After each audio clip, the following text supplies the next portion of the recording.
What is good, ladies and gentlemen, boys and girls, and everybody else in between? This is Abwon, and this is Before You Watch. Spoiler-free reviews. I cannot stress that enough. If this is your first time tuning in, whether it's on Netflix, Redbox, Hulu, Amazon Prime Video, at the local video store, Blockbuster Video, I don't care.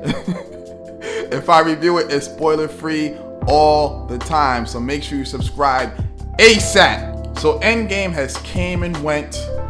Everybody's patiently waiting for Spider-Man to come out so we can watch the ending credits and see if there's any Easter eggs, because we all want to know what's next for the Marvel Cinematic Universe. But there's also another franchise that's wrapping up its storyline, and it's the X-Men, the 20th Century Fox X-Men. And coincidentally, X-Men Apocalypse was one of my earliest reviews for my Before You Watch series. So how fitting is it that I'm doing a review for the final movie in that particular franchise? I'm an extremely huge advocate for the X-Men. They hold some of my favorite characters, but a lot of their movies are just pretty much hit or miss for me. The first three movies that came out before this particular trilogy, I just felt that they were okay, not great, but not too bad. X-Men First Class to me was fantastic. Days of Future Past, even though it could be convoluted at times, I thought it was well done. And then Apocalypse just pretty much dropped the ball. The editors made that trailer look like it was going to be amazing, and then when you watched it, it was everything but that. Now the reviews for Dark Phoenix are coming out. People are saying it's one of the worst Marvel movies of all time. They said it was excruciating to watch, pun intended. And it got a 21% on Rotten Tomatoes. Not looking so good for Marvel.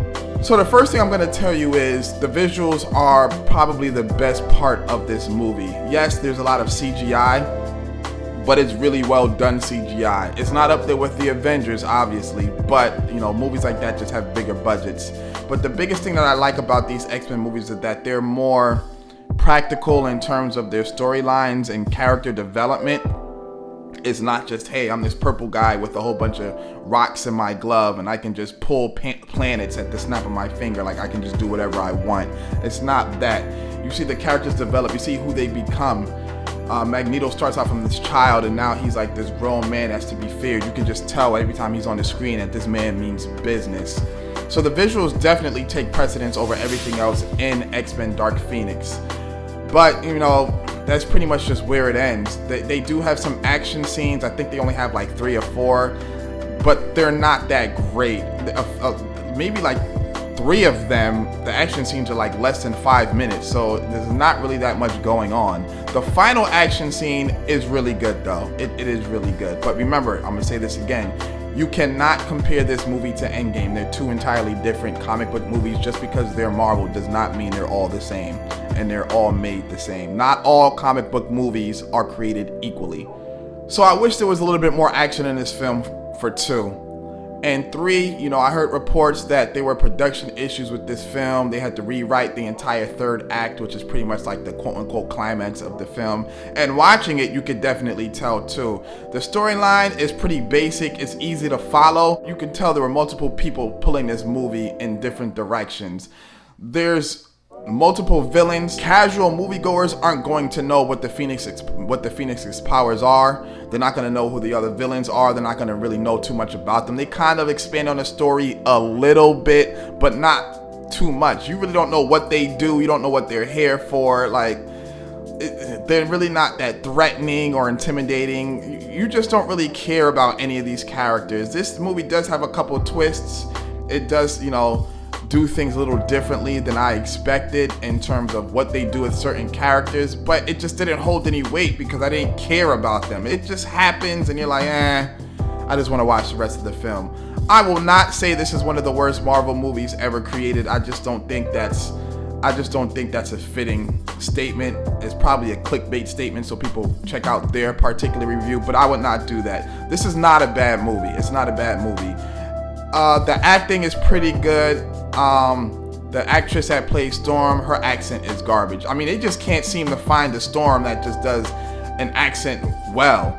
Halle Berry was a garbage Storm. This actress, I mean, she's Storm. She's pretty good. She looks like her, but she's really not that exciting. There really is no main character in this movie either. We all know Jean Grey is going to be the focal point. I mean, the movie's named after her. Everybody else is involved other than like Charles Xavier, but even him, you just don't feel like there's any main character that you're following. Everybody's just there. You just feel like it's just a collective of mutants on the screen, and they're just fighting to just overcome this situation. But then you don't really care about what they're doing. You don't really care if they overcome or not. I mean, I didn't. I was engaged the entire time though. I wasn't disengaged at all. You know, I wasn't sitting there checking my watch like, oh my God, when is this gonna finish?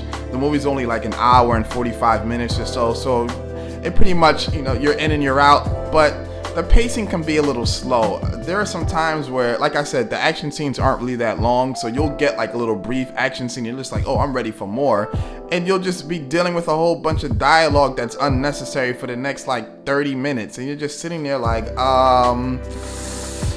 we gonna get into something else here? Like, what's happening? Like, what's going on? So the end fight scene between the two villains was just disappointing, to say the least. That's just really what it was. I expected a lot more, and they just completely dropped the ball on that. So the final action scene does, you know, it does do the movie some justice, because you really are engaged. Magneto does some really extravagant things with his magnetism abilities. I could see myself watching this movie again, but only if it's on like TNT with limited commercial interruption. If you absolutely have to get your comic book fix in, and you really aren't interested in anything DC, because like, who is? Nobody really cares about DC, so they're not gonna really want to watch Brightburn, even though I still want to watch that.